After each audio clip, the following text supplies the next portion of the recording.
You may have different feelings when you hear the words teaching a craft. Maybe you're excited but nervous. Maybe you shudder at the thought of glue and paper flying through the air. Maybe you're so ecstatic that you just need to be pointed in the right direction and let loose. No matter how you feel about craft time, it is important that it is done well so things go smoothly. Here are some general tips that will help immensely as you prepare to teach craft.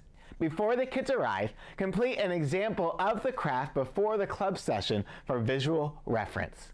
This will also help you know what parts may be trickier than you expected and may need more explanation. The kids should be your focus when it is craft time, not the craft itself.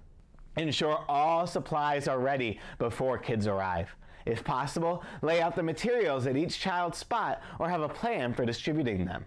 When kids arrive, instruct them not to touch anything until the craft is explained. Sometimes you may want to give an alternative, like put your hands on your head or fold your hands on the lap. If it is a particularly messy craft, another good option is stopping kids at the door before they sit down. Consider the materials being used, e.g. markers or glue, and provide specific instructions for handling them. For example, some of the kids may have never used glue dots before. You need to tell them to remove the clear plastic, place and rub the glue dot, and then remove the paper back. Next, you are going to explain the craft clearly and fully using the example craft as a guide. After the craft as a whole has been explained, break down the craft into step-by-step instructions. Allow the kids to start crafting after explaining the first step. Walk around and offer assistance as needed. Once everyone is ready to move on, explain the next step. Repeat this process for each subsequent step. Instruct the kids to write their name on their craft. The sooner the kids' names are on their crafts, the better. Have markers/crowns and paper on hand, even if you think they may not be needed. Drawing can be an alternative if essential craft materials are missing or if someone moves quickly. In general, be adaptable and think on your feet. If certain materials are missing, suggest alternatives like drawing eyes or using fewer cotton balls for sheep's hair. If you think you need assistance, recruit someone before the day starts so they can prepare and review the craft. Crafts need to have a purpose. Whether your craft is linked to a particular theme or Bible lesson, it should always have an application so it is clear what the primary purpose of the craft is. The first part of your application is the summary statement. A summary statement simply summarizes the story or theme addressed in the craft. The next part of the application is to apply.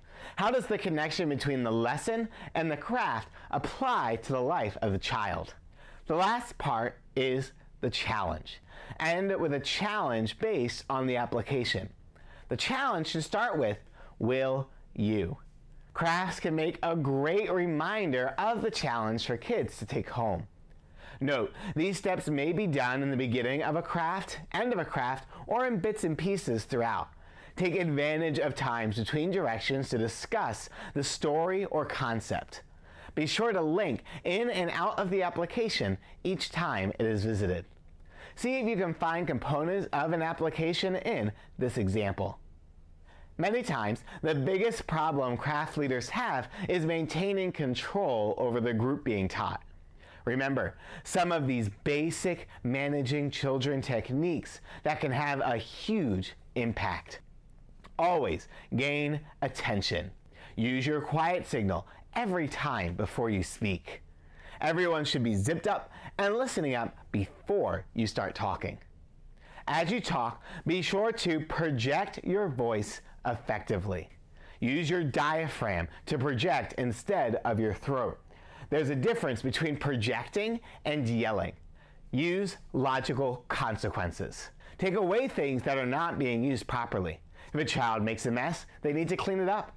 No one should be using scissors if they are not obeying with them. Lastly, be consistent. State your expectations and follow through with them with all students in the same manner. Remember to be proactive, not reactive.